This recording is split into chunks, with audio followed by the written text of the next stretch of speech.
Bem-vindos a mais um episódio de nosso podcast Mordendo a Realidade.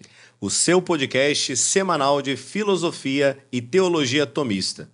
E hoje nós contamos com a presença de dois convidados que nós vamos apresentar aqui, que vocês vão adorar o que eles têm para falar, com certeza, porque nós vamos tratar sobre um tema que é a música e a filosofia. Será que tem a ver alguma coisa, a música com a filosofia, segundo Santo Tomás de Aquino? Então é isso que nós vamos conversar no dia de hoje.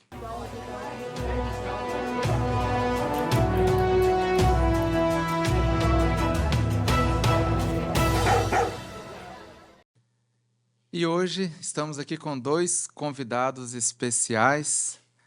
Trouxemos aqui o nosso amigo diretamente de Belo Horizonte, ele que é belo-horizontino, o professor Messias de Oliveira, namorado da Priscila, outra amiga nossa, e para falar sobre a importância da música. Ele que já tem uma experiência com isso, 20 anos, vai fazer agora 20 anos como professor de música.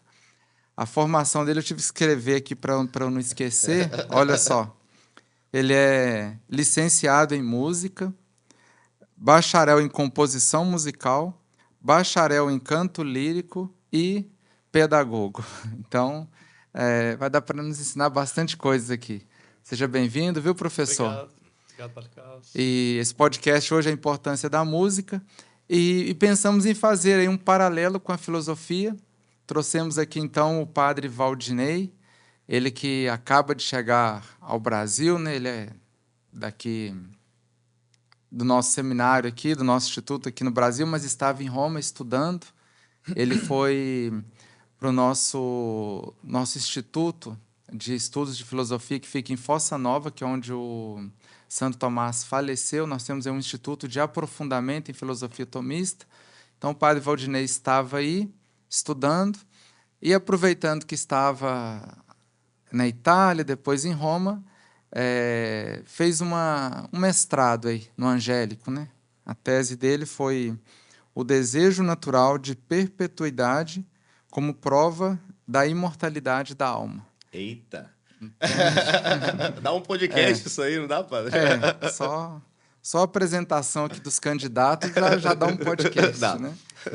Então, bem-vindos os dois. Uma alegria para nós estarmos com vocês aqui para esse bate-papo muito interessante, muito importante, sobre a música, que faz parte aí, né, da humanidade, do ser humano, e a filosofia, com certeza, e tentarmos ver como que nós alinhamos essas duas coisas, né? Bem-vindos, então. Isso que eu ia falar, né, padre? Quem está assistindo aí em casa talvez pode pensar, poxa, eu estou aqui no Centro Tomista, já assisti outros podcasts sobre a existência de Deus, sobre vários temas, segundo a filosofia de Santo Tomás de Aquino, e agora vocês vão falar sobre música, um professor de música, de canto, é uma coisa mais técnica. Será que tem a ver isso? A gente trouxe aqui um padre e um músico. Então, talvez o padre Valdinei possa começar explicando um pouquinho para o pessoal de casa. Existe algum arcabouço filosófico para a música? Eu, baseado na filosofia de Santo Tomás, eu posso falar alguma coisa a respeito da música? Existe, por exemplo, uma música mais elevada, uma música menos elevada? Existem critérios objetivos para a música? Será que Santo Tomás também resolveu essa questão também? Bem, antes de tudo, bom dia, Vitor, Diácono Vitor, Padre Carlos, muito obrigado pelo convite. Bom dia a todos aí que também nos acompanham.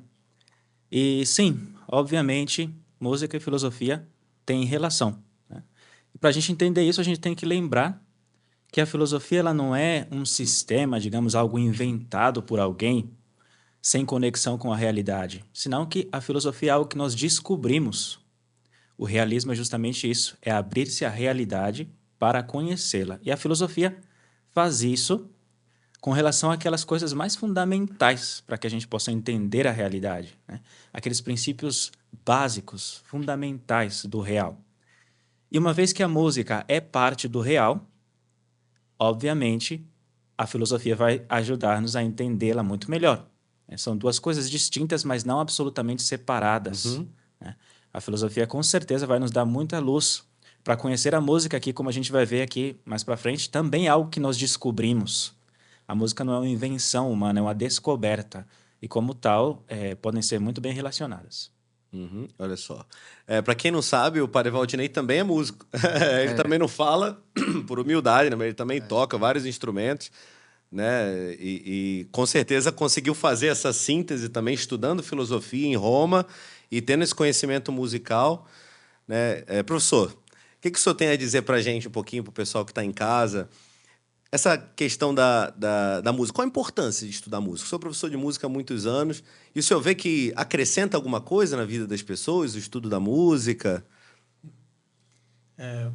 Padre Carlos, Victor, Odilei, prazer estar aqui nesse podcast. Olha, na minha experiência, eu acredito que acrescenta muita coisa assim. A música é uma coisa que exige um certo ordenamento, né? A pessoa precisa se dedicar, precisa ter um certo tempo de dedicação, e essa dedicação ela não pode ser de qualquer forma, não é simplesmente um fazer, é um fazer ordenado, você tem que ter determinadas metodologias, e se você não seguir um certo ordenamento, geralmente não vai funcionar muito bem, né? Não é só fazer, é um fazer ordenado. Então, que pode favorecer muitas até virtudes, né, na questão tomista, mas a pessoa vai adquirindo, né, ordem, perseverança, paciência, uma série de virtudes e de questões que ajudam a pessoa, né, até na formação humana, né? Olha só, a gente conversava sobre isso, né, em outros episódios, sobre as línguas clássicas também, né? O latim, o grego, que são instrumentos fantásticos para você acessar a textos, falar com pessoas, digamos assim, mas não só como instrumento, mas em si, o estudo das línguas clássicas também vai te dando essa ordem, essa disciplina. Então parece que com a música também é assim, né? Ou seja, é útil, imagina você tocar violino, você cantar, tem uma utilidade prática muito grande, mas o senhor tem comentado que também o método, né, de aprendizado também exige toda essa disciplina, essa ordem, essas virtudes. Sem dúvida, sem dúvida. Nós, outro dia, estudando, vendo sobre as línguas clássicas, então, comentávamos sobre isso, uma coisa que se fala do latim, por exemplo. Aí eu te pergunto, professor, podemos usar o mesmo para a música? No latim se fala assim, às vezes a pessoa fala, e já me perguntaram até para mim já, padre, mas por que estudar o latim? Por que meu filho tem que estudar o latim? Aí, uma coisa que sempre se diz disso é assim, o que ele vai fazer com o latim? Não me importa o que ele vai fazer com o latim, mas o que o latim vai fazer com ele. É o mesmo para a música? Eu diria que sim. Entende? O que a música vai fazer com ele? Exato. Exato. Ela trabalha, né, humanamente. Eu acho que dando aula, assim, como professor, tem muitas demandas, né? Tem pessoas que vêm às vezes de uma rotina de trabalho muito pesada, né? Então a pessoa vem ali, funciona meio talvez uma espécie de terapia, talvez, né?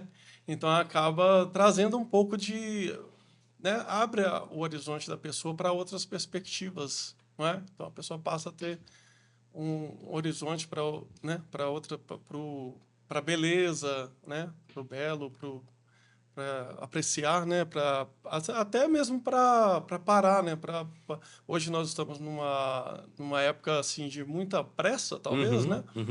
E a música ajuda nesse sentido, né? Ajuda a pessoa a não parar, mas assim refletir um pouco, né? Sobre a própria vida, porque às vezes entra no automático, né?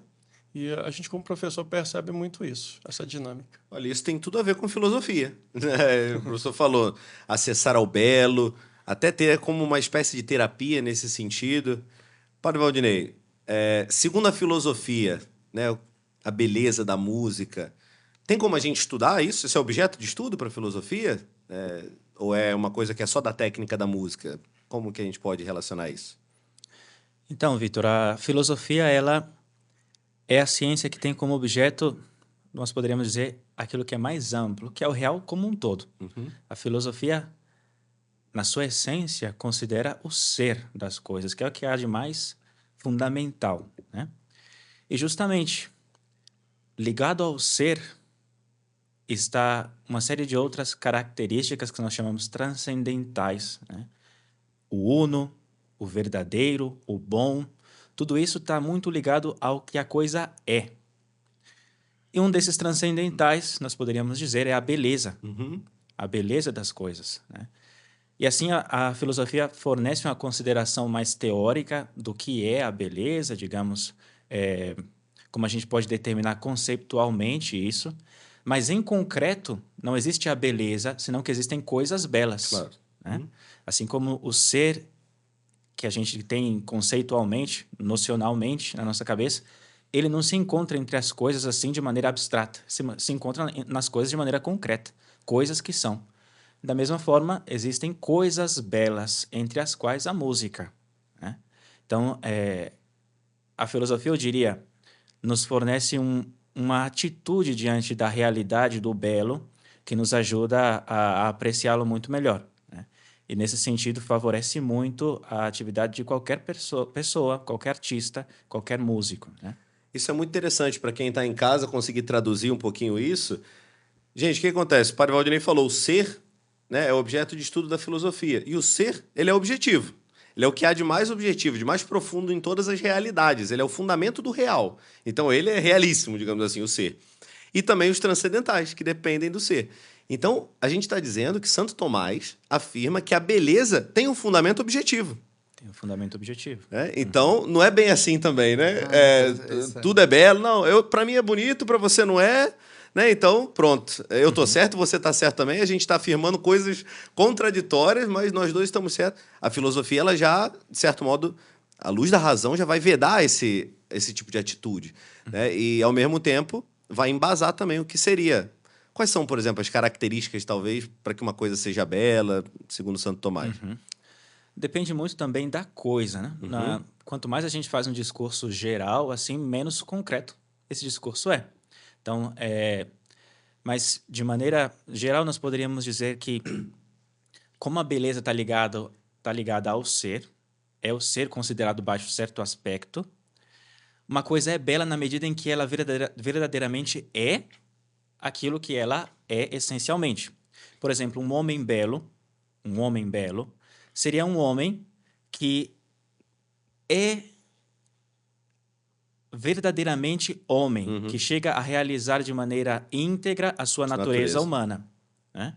Isso tem vários outros aspectos mais particulares. Por exemplo, o homem tem uma natureza que é corpo e alma.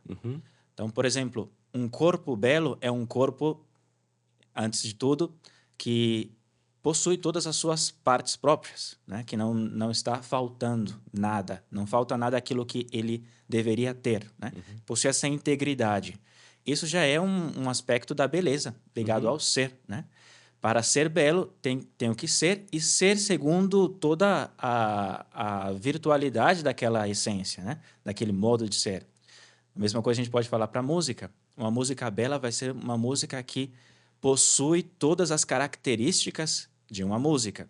E daí que, para a gente fazer um juízo objetivo, a gente tem que saber o que é a música. Né? Isso. Da mesma forma que saber o que é o homem, o que é a ação humana para falar essa ação é bela, ou o que é a linguagem para falar, nossa, essa pessoa faz um belo uso da linguagem. Você vê que, assim como a palavra ser, a palavra belo, o adjetivo belo, a palavra beleza, está por todas as partes. Né? A gente encontra em todo lugar, justamente porque expressa isso, essa plena possessão daquilo que pertence a uma determinada natureza. Né? Então, para fazer um discurso, o que é uma coisa bela depende muito de o que é essa coisa.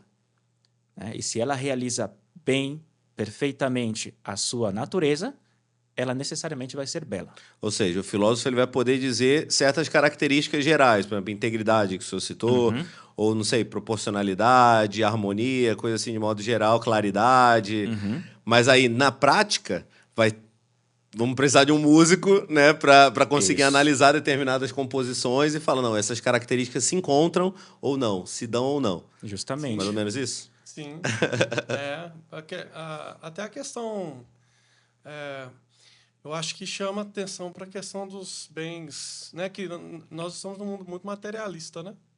E a música, eu acho que também é uma outra questão, uma vertente interessante da música, ela chama atenção para essa coisa do bem, né? Que não é material, né? Do valorizar de uma coisa ali a pessoa conseguir apreciar algo, né, que não é só material. Esse aspecto da música também é bem interessante, né? Mais ou menos na linha do que ele falou. Justamente. E justamente por isso o filósofo não está competindo com o músico. Isso. Eu não posso, desde a filosofia, definir o que é uma música bela, né? Mas eu posso, com os instrumentos, as ferramentas que me dá a filosofia, iluminar essa atividade específica, de certo modo autônoma, que é a música, para que ele possa justamente fundamentar aquilo que ele conhece, né? Então, o juízo último, essa música é bela ou não, depende da natureza da música, que aí já escapa à filosofia, já transcende a filosofia, ainda que não seja independente e separado da filosofia, né? Professor, então fala, qual a música que é bela, então? Como seria uma música bela? Porque hoje tem música aí, tudo que é música, né? Para a câmera Spotify. da verdade aqui. Isso. Sem censura. Vai. Assim, como se diz? Como professor, tecnicamente falando, como quem entende de música, entende como toda a ciência musical. Então, como que a gente... E já vimos que a questão aí da beleza é objetiva. Então, se é objetiva, dá para chegar numa medida. E que medida é essa? Vamos. Eu acho que a gente podia começar pela questão dos elementos importantes da música, é a melodia, né? Hoje, atualmente, né, é um aspecto que é um pouco negligenciado, sobretudo em alguns determinados tipos de música, né? Porque a melodia, quer ou não, ela é aquele aspecto, né, que chama mais atenção para esse belo, né, que o Valdinei falou. E acho que a melodia seria um ponto a se considerar, sabe?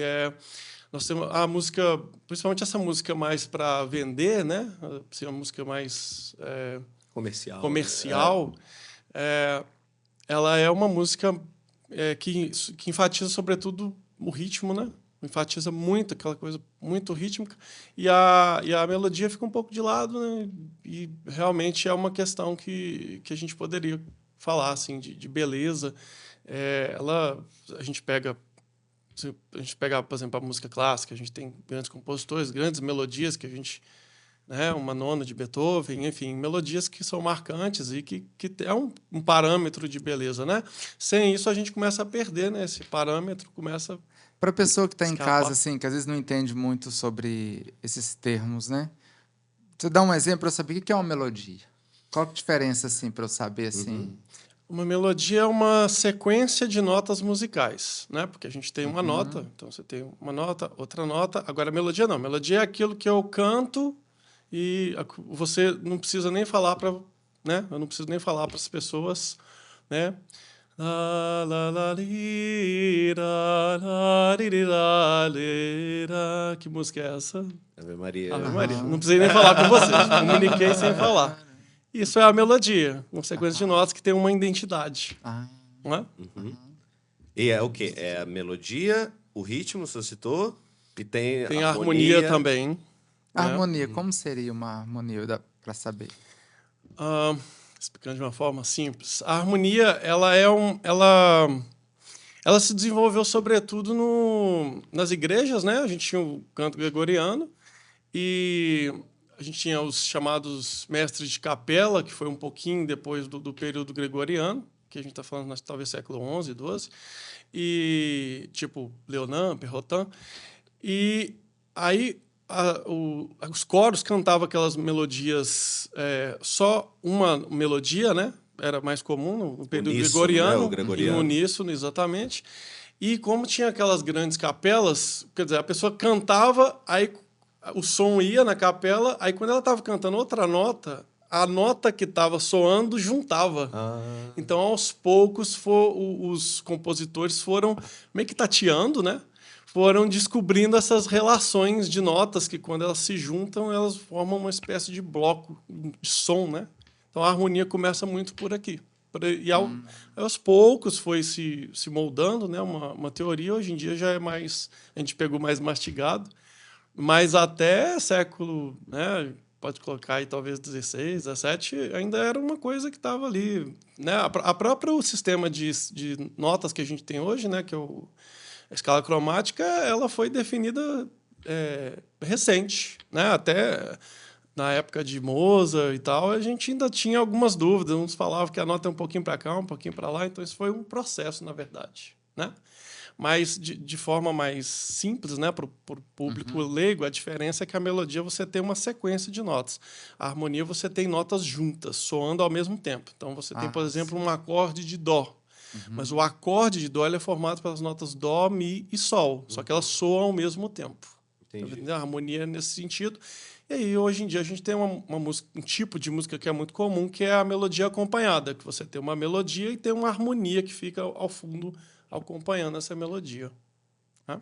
Por exemplo, igual quando eu faço o dó no violão ali, que eu aperto 3, aí isso seria uma harmonia? Eu fiz uma harmonia. Seria, ali você tem uma harmonia simples, por exemplo, você está fazendo uma forma, né, mais ou menos, do violão, mas Isso. se você olhar as notas, né, na quinta corda, por exemplo, você vai ter um Dó, depois você vai ter um Mi na corda de baixo, no quarto, ou seja, todas as notas, se você olhar, vai ser Dó ou Mi ou Sol.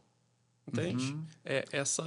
Essas notas juntas vão formar. E aí a gente tem alguns tipos de, digamos, de regras, né, que regem isso. Por exemplo, um acorde maior ele tem que ter uma terça maior, que seria uma distância de... A gente fala que é 2 tons, né, de Dó para Ré e de Ré para Mi, por exemplo. Ela tem que ter... Da primeira nota à segunda, ela tem que ter essa distância para soar um acorde maior, por exemplo. A grosso modo, seria mais ou menos isso. E o senhor comentava que as músicas eruditas, as músicas mais clássicas, privilegiavam, de certo modo, a melodia, que é isso que a gente viu, que a gente consegue identificar a Ave Maria aqui só com essa sequência de notas. Já as músicas mais comerciais, hoje em dia, vão favorecer, de certo modo, privilegiar mais o quê? O ritmo? Geralmente o ritmo. E isso tem algum fundamento, algum embasamento, talvez alguma explicação? Dá para a gente analisar filosoficamente isso? Por que estão fazendo assim? Por que isso é mais... Qual é o efeito disso também? Inclusive, Padre Valdinei, eu lembro quando o senhor era noviço ainda, tinha um livrinho que você tinha lido e que explicava muito bem essa questão da ordem que tinha entre a melodia, harmonia e ritmo. Você pode explicar assim um pouquinho só para o pessoal entender, talvez? Claro, claro. Esse Eu livro... achava muito legal essa teoria. Sim. Deu até problema numa palestra que a gente foi apresentar. Sim. Claro, esse livro era do padre Bertrand, se chamava de Bach a Pink Floyd, né? Esse livro...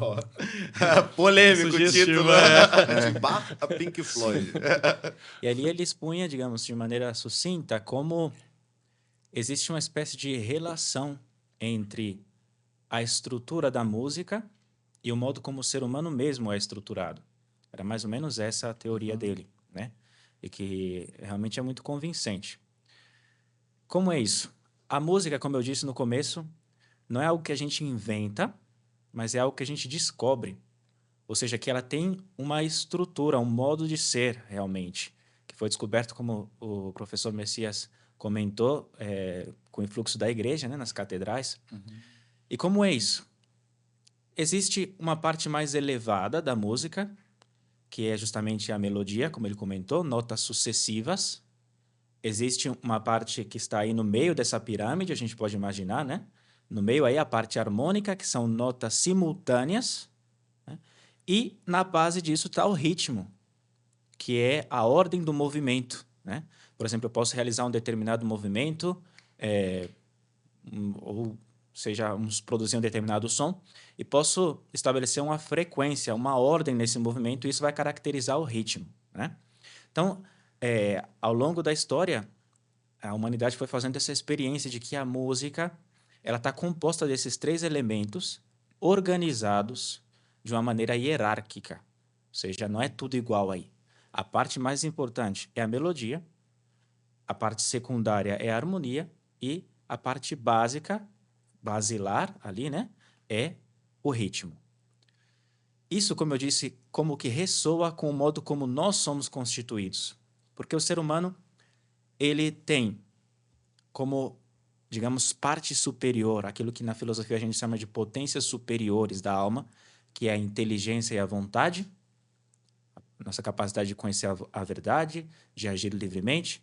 A gente tem a parte mais emotiva, passional, que são sentimentos assim que estão ligados também com a nossa vida intelectual. Por exemplo, eu posso sentir compaixão, por exemplo, posso sentir ternura por algo, a parte mais emocional, né?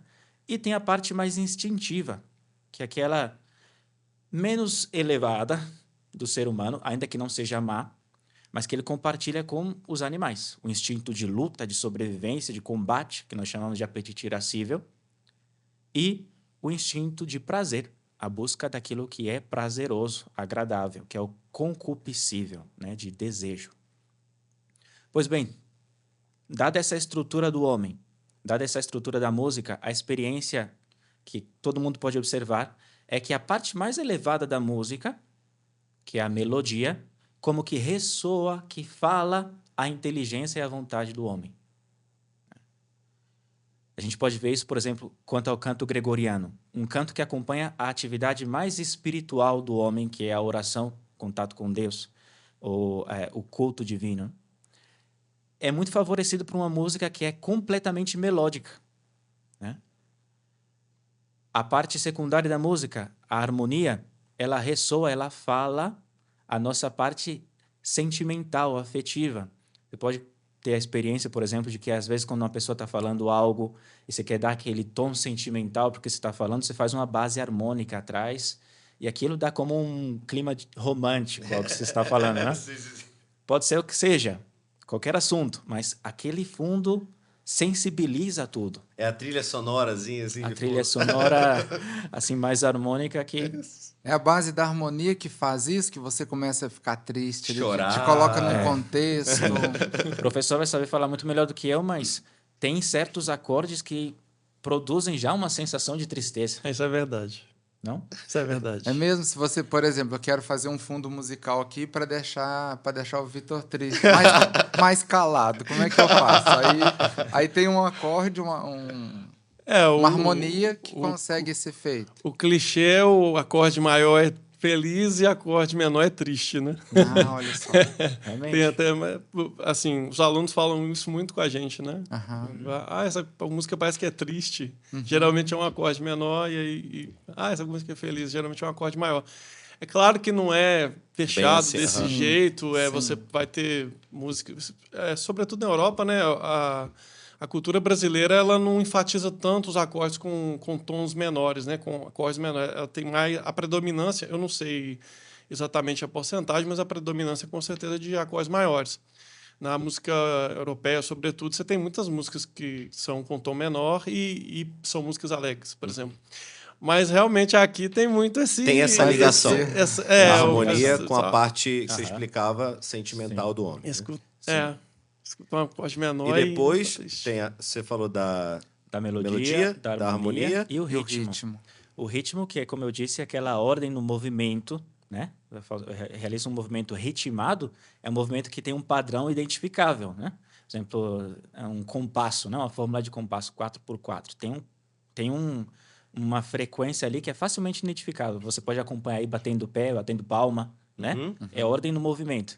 E isso fala a essas potências inferiores, a essa parte menos elevada do homem, que é o instinto de luta e o instinto de prazer, né?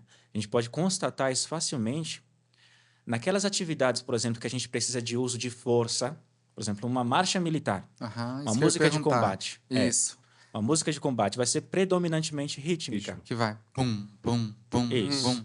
Olha Isso só. te ajuda a mover-se, né? É como que desperta, favorece a atividade do apetite irascível. Fazer longas caminhadas, né? Você vê que geralmente eles vão batendo um ritmo ali, né? É o ritmo. Olha só.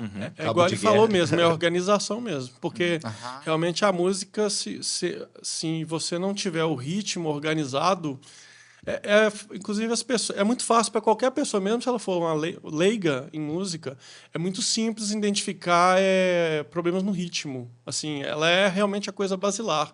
Às vezes você tem uma melodia assim que você tem pequenos problemas, né, de afinação. Mas se tiver um ordenamento rítmico, dá para as pessoas Passa. seguirem. Passa, exatamente. Agora, se tiver um probleminha rítmico, realmente, assim, se não tiver um ordenamento rítmico, realmente é como se, eu acho que dá para fazer um paralelo com o que ele falou. É uma coisa basilar, né? Assim, é do básico. Se você não tiver ali, o ritmo é simples, mas a partir dele é que você organiza a harmonia e a melodia, e se você não tiver ali uma mínima organização no ritmo, a música vai ter problemas. Olha só uma coisa que eu estou pensando aqui agora sobre essa conexão. Igual você falou, se tiver um probleminha no ritmo, estraga a música, né?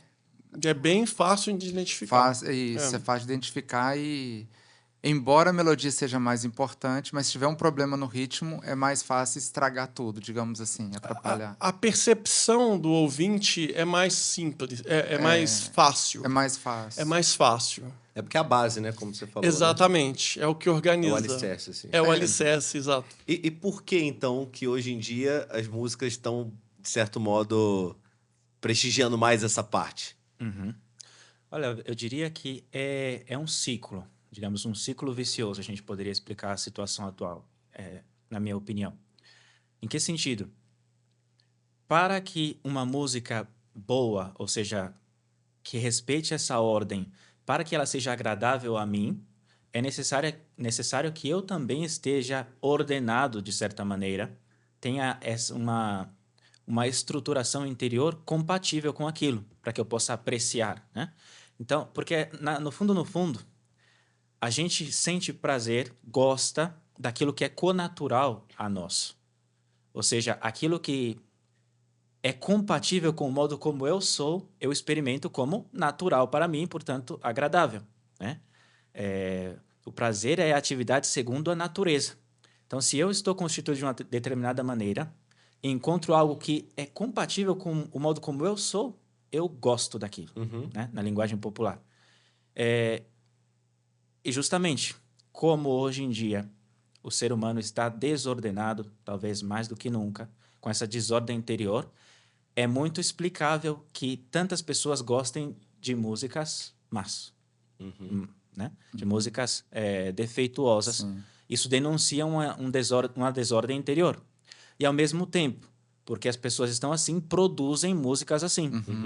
Então, fica aquele ciclo, né? De que nós gostamos disso e isso nos desordena, e porque nos desordena, nós produzimos isso, e o ciclo vicioso entra em ação. Outro dia aconteceu uma coisa interessante que eu estava vendo. Eu já tenho pensado sobre isso, mas outro dia eu vi que já tem gente fazendo isso.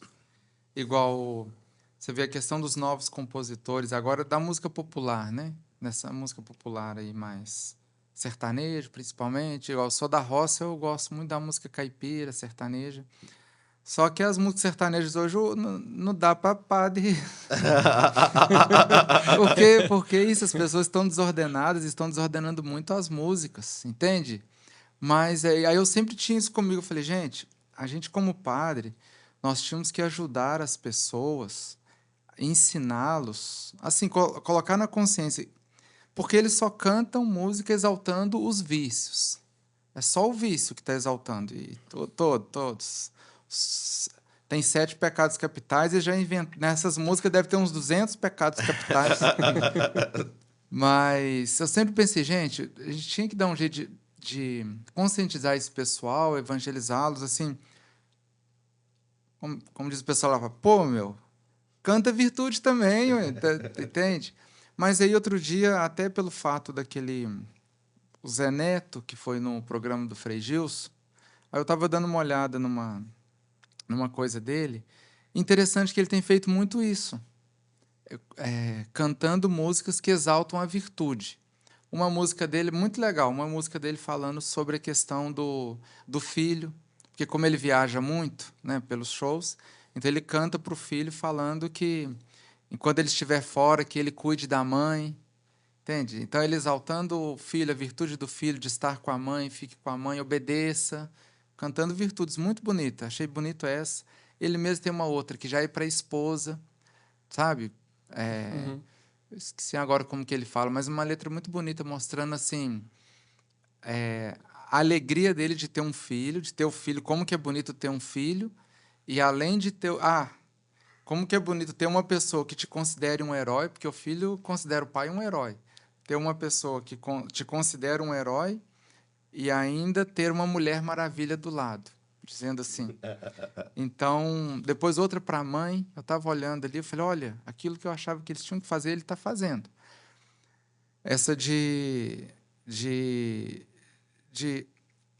trazer a virtude. As pessoas têm tantos dons, mas eu vejo isso. Um dia também lembro de ver uma entrevista do Nick Tinoco, um dos dois, não era os dois, não era um dos dois, não lembro qual.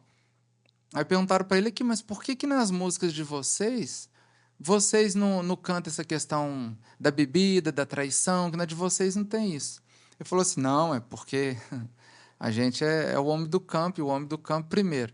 Ele não pode beber muito, porque na segunda ele tem que trabalhar. Então, ele falou, e questão de adultério, não, eu estou com a minha esposa 50 anos casado, entende? Com a mesma esposa. Aí aquilo que o padre Valdinei estava falando, que vira um ciclo vicioso, porque a pessoa vai vivendo uma vida de vícios, de pecados, e compondo letras desse tipo, que faz você ficar com mais pecado e canta mais. Aí, então, acho que uma coisa importante conscientizar os compositores, a sociedade, cantar músicas que... Claro, uma coisa interessante a destacar nisso é que a letra, digamos, é um elemento a mais, além daqueles que nós mencionamos aqui, né? Na melodia, harmonia e ritmo, que são, digamos, intrínsecos à música. A letra, digamos, é onde se manifesta que é realmente uma atividade humana, porque já entram palavras, conceitos, uma visão explícita da realidade, uma interpretação explícita da realidade, né? E tem muita importância, mas também está sempre o perigo de pensar que se resume a isso. Se a letra é boa, a música é boa. É a coisa mais profunda. Uma polêmicazinha, então. Não sei se para o professor, para dos dois. Então, por exemplo, um funk cristão rola ou não rola? Seria isso, né, Valdinei? Funk já aplicou o exemplo aqui. Vamos aplicar. Um funk cristão. Você acha que deixa a pessoa mais nobre, trabalha a virtude? Jesus Cristo! Então... para mim é mais ou menos como querer vestir as roupas de um ser humano e um animal. Tem algo fora de lugar, né? É porque é uma música que não é música, o próprio ritmo é um ritmo que leva mais uma questão de agitação, né? Que é contrária à questão mais da atitude de oração, né? Porque às vezes as pessoas pensam isso, que só pôr uma letra boa em qualquer tipo de música dá certo. Não dá certo, não é suficiente. Então, nesse sentido, de modo bem prático, o que a gente poderia dar de conselho para o pessoal de casa, assim, por exemplo, que quer ou aprender música ou simplesmente apreciar uma boa música? Como que seria um caminho correto, segundo a igreja, digamos assim, ou um caminho realista, segundo uma boa filosofia, segundo a razão? Como que pode ser a nossa relação com a música? Professor, até uma coisa que eu acho que o senhor poderia ajudar as pessoas, que é assim, nós que estamos no seminário, temos um seminário menor, trabalhamos muito com a música na formação dos nossos membros, né? E vemos que é fácil você colocar a música, porque as pessoas, da mesma forma que a filosofia, colocaram a filosofia tão lá em cima que parece que é inacessível, uma música boa também parece que é inacessível para as pessoas. É verdade. E vendo no nosso seminário, nas nossas casas de formação, vemos que não, porque me parece ser bem simples a coisa. Vou dar um exemplo aqui, mas aí o senhor resolve na parte direitinho. Eu estou falando como testemunho, o senhor como técnico. Por exemplo, como que a gente às vezes faz? Pega uma flautinha doce, com base nessa flautinha aí, que é baratinha, R$30, o menino já consegue aprender a ler partitura, já pega uma melodia, pega não sei o quê. Depois, ele sabendo ler partitura, fica mais fácil para ele pular para outro instrumento. Uma vez que um mais velho aprendeu, ele ensina os pequenos, o outro pequeno fica grande e ensina o outro. Sendo realista, o senhor acha que, por exemplo, dá para as pessoas terem acesso à música de forma assim... Entende? Dá para as pessoas terem acesso à música, com certeza. Inclusive... Poderia se popularizar a música clássica, a música que é música? Você vê? Não, com certeza. E não só a música clássica, a música, né, em geral, o fazer música, eu acho que ele parte do ser humano. Inclusive, você tem muitos grupos como o Barbatux, por exemplo, né? Eu tenho um exemplo lá de BH, que faz música com o próprio corpo, não é? Eu mesmo trabalho com uma metodologia, né, de ensino musical, que chama Kodali, que você usa a voz e o corpo da pessoa. Você parte não é nem do instrumento musical, não. Você parte do corpo da pessoa, entende? E é um método bem eficiente, porque, na verdade, o próprio nome já diz, instrumento. Ele é um instrumento. Na verdade, a música não está no instrumento. A música está na pessoa. Olha só. É na pessoa que está a música, entende? Tanto é que, assim, esses padrões que a gente falou, de melodia, de ritmo, de harmonia, geralmente a pessoa, para dominar isso, primeiro ela precisa internalizar. Vou dar um exemplo, por exemplo, o ritmo. Muita gente, isso é muito comum, né? Eu, como professor, é muito comum as pessoas dizerem que eu não consigo aprender a música porque eu tenho problema com ritmo, né? O pessoal da dança também. O ritmo ele é curioso porque essa palavra ritmo né, você pensa numa coisa, certo? Só que ritmo não é uma coisa, ritmo é duas. Por incrível que pareça, uma coisa meio estranha, né? Mas o ritmo, o que acontece? Você tem o ritmo, o que você escuta, o que as pessoas escutam, mas tem uma outra coisa no ritmo que a gente chama de pulsação. A grosso modo, é mais ou menos como se fosse uma contagem, sabe? Tem sei lá, marcha, soldado, cabeça. O que você escuta é tá, tá, tá, tá, tá, tá, tá. Mas tem isso aqui regendo, ó. Isso aqui é a pulsação, entende? E isso daqui, mais do que a pessoa saber contar, igual o Valdinei falou, você tem ritmo quaternário, ternário, né? Dividido em 4, 3. Mas mais do que essa teoria, você precisa internalizar isso. Você precisa fazer. Isso precisa virar uma espécie de um reloginho, sabe? Interno, que te orienta para você conseguir fazer o ritmo real, que a gente, o termo técnico para a gente que é, né, na música seria ritmo real e pulsação. Então precisa do ordenamento para fazer, né, a questão do ritmo. Ou seja, eu já tava falando que pode começar da flautinha, que é R$30, mas hoje eu estava me falando que nem dela precisa, então é zero. Sim, porque igual eu estou dando esse exemplo do ritmo, na verdade, os elementos musicais, os instrumentos musicais e a voz também humana, ela tem que ser utilizada para a pessoa internalizar a música. Aí a música vai partir da pessoa, não do instrumento. Isso tanto é verdade que você pode ter o melhor instrumento do mundo, você deixa ele lá, ele não vai fazer a música. Precisa de um... eu nunca tinha pensado que é um instrumento. Nunca tinha pensado isso. Exato. A pessoa, quer dizer, uma pessoa que não domina o instrumento está lá, ela tem liberdade para fazer, mas essa liberdade ela é limitada na realidade. Ela não tem uma liberdade, assim, ela não tem uma internalização musical para conseguir realmente ter liberdade de variar, de colocar uma melodia, uma harmonia. Ela precisa ter esses elementos internalizados primeiro, para depois fazer música. Aí, professor, padre, nesse sentido, para a gente ir finalizando, senão a gente também não vai liberar o professor aqui. Qual seria um conselho que vocês têm para dar assim, para o povo? Né? Nesse sentido que a gente falou, como aprender música, qual música escutar, como ter esse relacionamento são com a música, assim, da parte mais técnica e da parte mais eclesiástica e filosófica, digamos assim. O que vocês poderiam dizer como recado final? Assim? Eu começo? Eu acho que no cenário que a gente tem hoje, talvez abrir um pouco mais o leque, sabe? Procurar escutar mais coisas. O Padre Carlos citou a questão da música clássica e que realmente é um padrão, né, mais elevado. Você tem ali um cuidado maior, né, com a música, padrão estético, com a questão da música. Mas variar, né, assim, procurar outras... Porque essa música, vamos dizer, global hoje, ela tem massificado muito, né? Ela pega aí fica mais ou menos o mesmo padrão de... Aquela melodia vira uma espécie de standard, né? Um ritmo standard.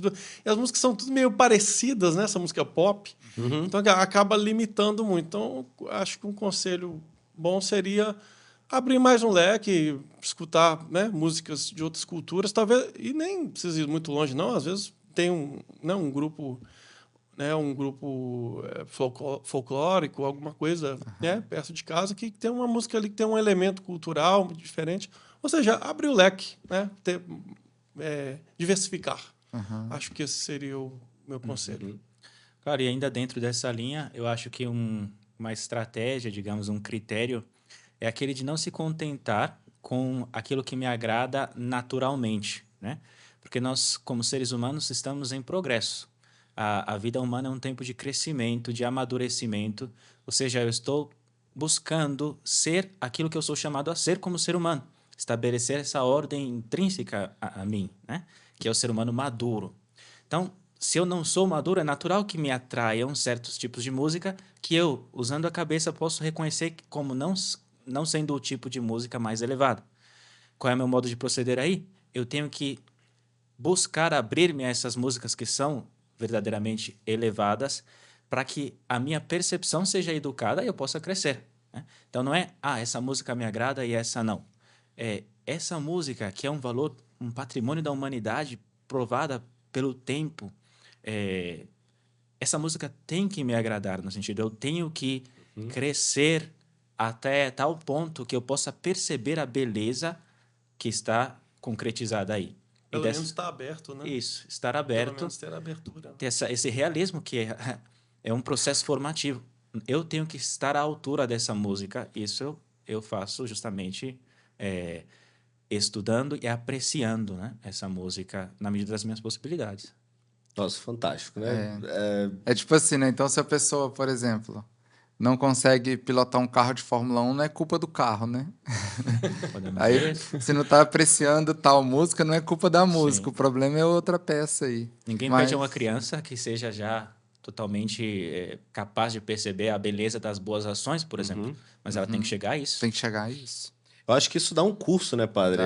No Centro Tomista, sobre a música. Né? Talvez até a parte mais teórica, mais filosófica, um arcabouço assim, de base. E quem sabe também alguma coisa mais prática, assim como a gente tem curso de latim e de grego, a gente podia ter também um curso de música, né, professor? Combinado? Vamos fazer um curso de música? Vamos colocar podemos ou não podemos, professor? Vamos. Então, futuramente, teremos aí já... Aqui é um bate-papo, né? Mas uma coisa mais técnica a modo de aula. No nosso portal, vamos ter aí o de música filosófica. Olha só, e agradecemos a presença. Ou uma filosofia musical. Obrigado, viu, gente, por ter vindo. Obrigado pela presença. Esperamos poder contar com vocês outras vezes aí. Deus abençoe. Tchau, gente. Até mais.